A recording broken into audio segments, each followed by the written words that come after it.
Assalamualaikum guys. So panoorin natin yung video ni Ka Freddy nung in-interview siya ni TikTok.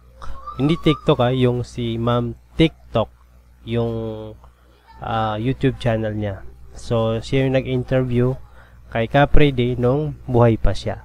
So panoorin natin.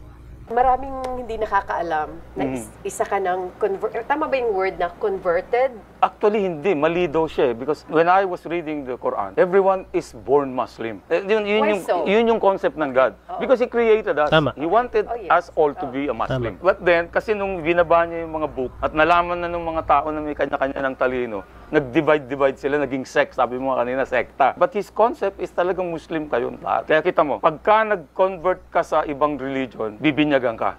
Bakit ka binibinyagan? Para mawala yung pagka-Muslim ng bata. Kasi pagkapanganak mo Muslim ka Kaya bibinyagan ka para maalis yung pagka-Muslim mo. That's why they call it balik Islam kasi na-convert ka sa another religion and for you to go back to Islam, tinawag nilang balik Islam. Pero actually, all of us are born Muslims. Did somebody convince you na maging Muslim? No. I was born a Catholic, tapos I was searching for one God. Binabasa ako sa Bible ng King James Version.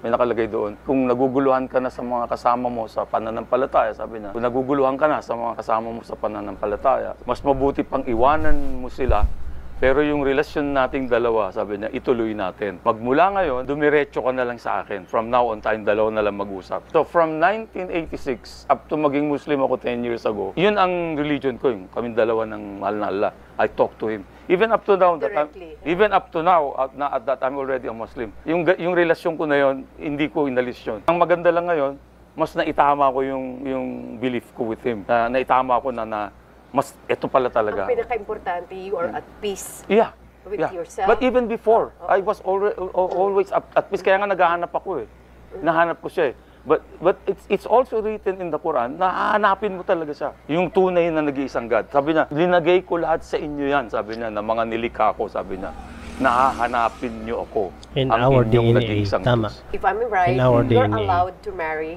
four. Pero in my case, kung mababasa mo kasi yung Quran, hindi siya ganun kadali. Kasi nakalagay, mahigpit ang sinasabi ng Quran. Pwede kang mag-asawa ng isa, sabi niya, 2, 3, hanggang 4. Kung kaya mo. May nakaduktong yun na kung kaya mo at kaya mo din silang tratuhin ng pantay-pantay, mabigat yun. Nung mabasa ko yung pantay-pantay, sabi ko, paano ko gagawin yun? Kung 4 yan, hindi naman pwedeng pare-pareho ugali niyan.